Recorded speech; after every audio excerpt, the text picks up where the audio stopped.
I have two quick things I want to say. One is the biggest mistake I see entrepreneurs make when they're raising money is that they're too focused on this valuation and trying to get the most out of this particular transaction. And they don't realize that the process of raising money and growing a business is one that has multiple transactions and you're building relationships, kind of like Matt said. And so, sure, you could maximize. You may have a two people in a garage business and you may be able to get some crazy $15 million pre-money valuation and raise a bunch of money. But what corner have you just painted yourself into? Because your next raise, because you're going to run out of money, is going to be expected to be an up round from that. If it's not, you're kind of tainted goods. And if you set that bar too high, you've put yourself in a really difficult position. So don't think about it as maximizing this transaction. Think about the journey you are embarking on and what the next step and the next step. It's like playing chess. Don't just look at this move. Look at your next move and your move after that. The second thing is on the comment about valuation in the public markets, and I think it was Fred Wilson 2 days ago that said something to the tune of, you know, markets go up and down and are trendy, but good businesses never go out of style. And that's true, and that's one of the strengths that we have here in Chicago.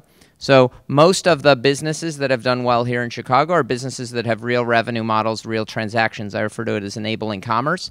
If you think about a lot of the big, you know, Grubhub made money on every transaction. Groupon, love it or hate it, made money on every transaction, right? All of these guys, even going all the way back, Spot Hero. Spot Hero's making money on every transaction. One of ours, you know, Sure Payroll, Sitter City, all these, they're all go back all the way to Orbitz, right? And those are real businesses where the valuations are not based on some mythical thing in a market, but they're based on actual cash flows and business model metrics that matter. And if you're building a real business that has real revenue, you're not going to be as subjected to these wild fluctuations in public markets. And a great vehicle, by the way, for angel rounds to use is convertible note. Because you're going to try and guess how a VC is going to think about pricing, but if you're wrong and you price it too high, your investors are going to get crammed down. So just say, you know what, I'm not that smart. I'm going to do a convertible note, and it converts in when it gets priced at a discount. And the second is, by the way, we may talk about Armageddon, unless it's a sophisticated guy. Not everybody loves convertible I was going to say notes. no caps too, right, Matt? Jeez. I didn't say that. And then the other thing is you'll hear a lot about Armageddon and dead unicorns and stuff like this.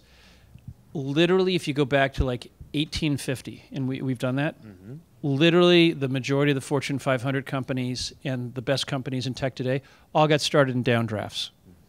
And so, if anything, if you do what Troy says, which is focus on your fundamentals, raise your capital, make certain you have runway, don't burn a lot of money, downdrafts are the best thing that can happen because all the competition gets wiped out. I mean, that's why you're killing it right now. Yep. I mean... Yeah. Yep. And, you know, I'll comment on this valuation question, too, because I spend a lot of time thinking about late stage and early stage. At the late stage, valuations do seem high. At the same time, there are a lot of real businesses here, and multiples are high across the board. If you look at real assets, a lot of them have actually ticked up to a point that's even more uncomfortable than public equity valuations, and a lot of that's cost of capital is really low. You know, so there's a lot of stuff there that has to get worked out.